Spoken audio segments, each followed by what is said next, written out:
folks, Paul Reddick here.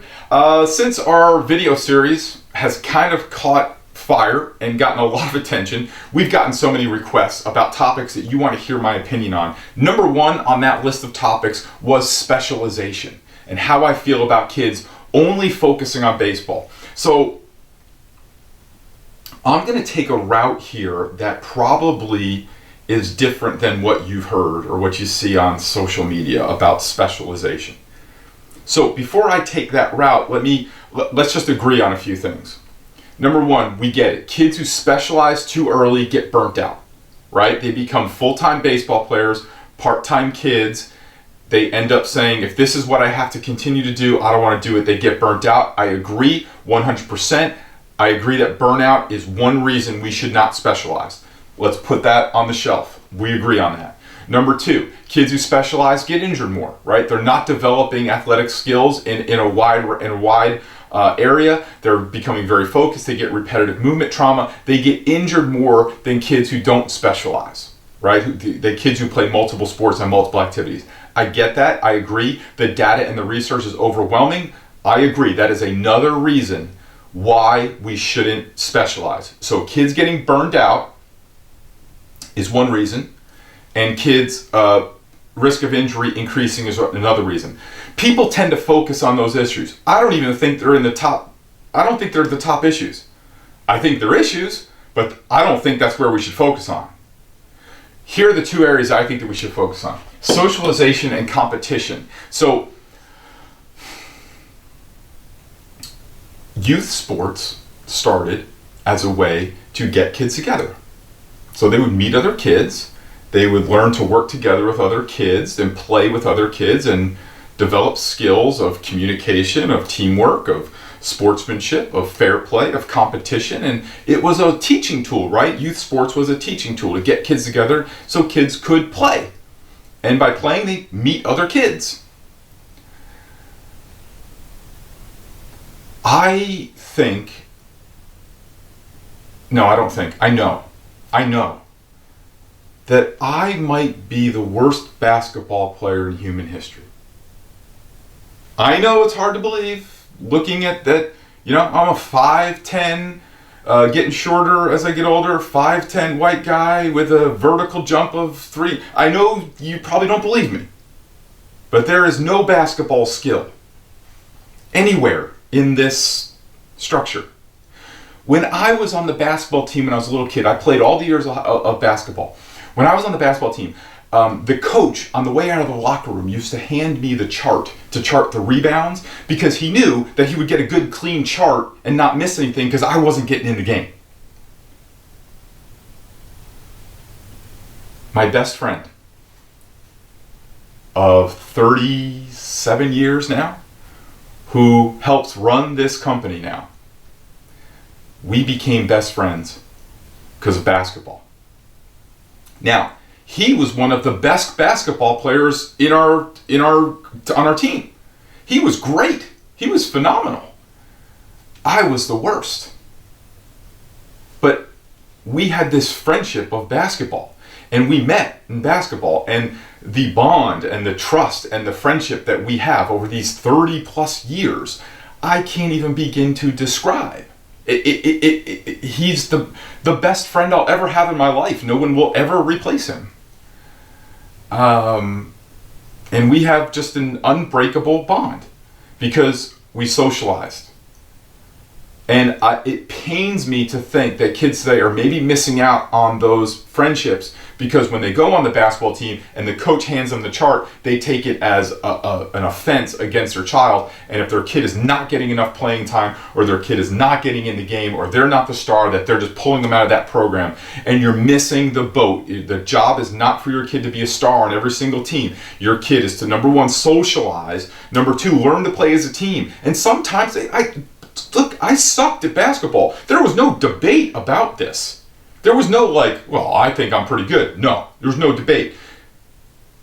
But my dad made me play on the team because it was a school team, and he said, you play on the team to represent your school and to meet other kids and to play. There was no you're going to be the best basketball player or you should be a better basketball player. There was none of that. And they came to my games and they watched me on the bench. All right? I got my best friend. I got my best friend at it. The best friend I'll ever have in my life. He is like a brother to me. And I all because I sucked at basketball. You have to put your kids into environments that they can socialize with other kids and they can learn to play different roles on a team. If you only put your child into situations that they are the star or they are the starter or they get significant playing time, what's going to happen when they move up into business world and all of a sudden they're not the star on the team? Maybe they got to play a support role. Or maybe even situationally, they have to play a support role on different projects. We have projects here that we work on that I kind of play a support role sometimes. And I learned that from that basketball team that said, hey, this was my job to be on the team. And this was my role. We expect kids later on in life to fill their role and to do their duty, but we don't teach it to them. So the second thing is competition. One of my mentors, I was an assistant coach for him for 2 years at Elizabeth High School. His name was Ray Corn, legendary Hall of Fame coach. I was very privileged to be his assistant. He told me that he didn't want the kids playing baseball year round. He didn't even want them training for baseball year round. He wanted them playing other sports. Because here's what we know. When it comes down to the bottom of the ninth, 2 outs, does specialization really come into play, or is it your mental focus? Is your ability to come through in tough situations, to feel the competitive heat and still come through? We know that's the case, right? We know it. We never admire skilled athletes. We admire courageous athletes, right? We agree that Michael Jordan had this quality. He was a skilled basketball player, but there's a lot of skilled basketball players.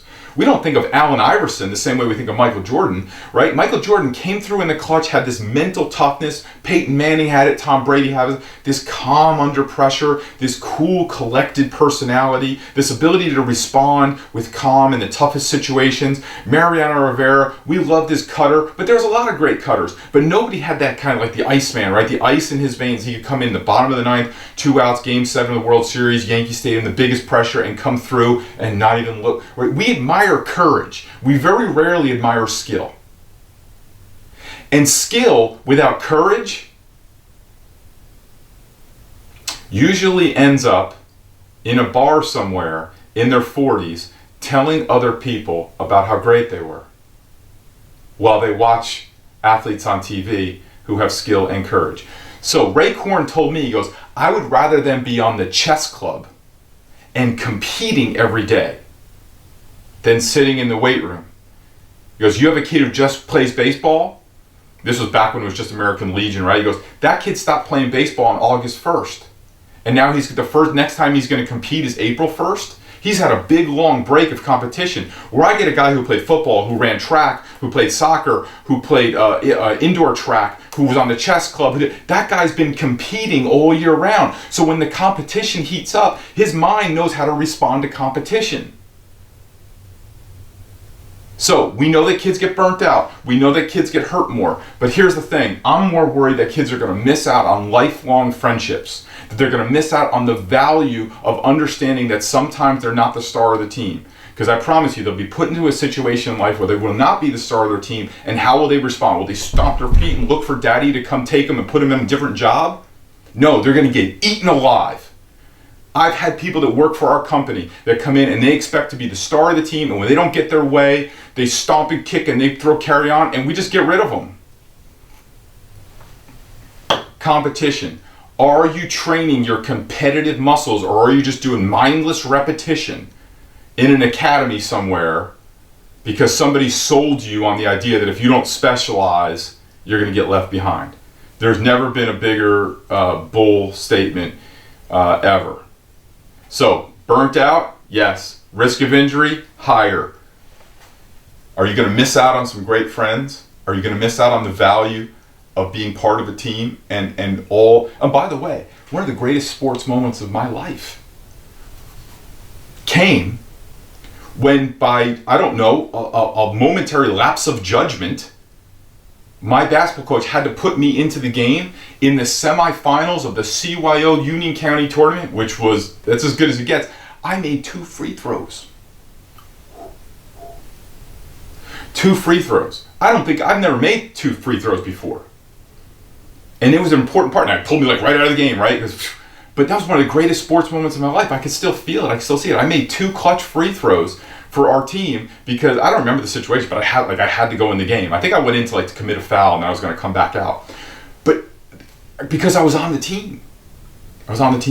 And then competition. Are we training those competitive muscles to respond? Competitive muscles carry over into every aspect of life. If you're on the chess team and you're competing, you're developing those competitive muscles, that's calm under pressure, those abilities to respond and not react under pressure. That's going to carry over into baseball. Okay, I went on long enough. If you get it, right? Burnout is bad. Risk of injury is higher. Don't miss out on your friends. Build your competitive muscles. If you have topics you want me to spout off and rant and give my opinion on, send them to me at 567pitcher, so 567pitcher@gmail.com, and I'll answer them all there. Sorry this went on so long, but I get carried away.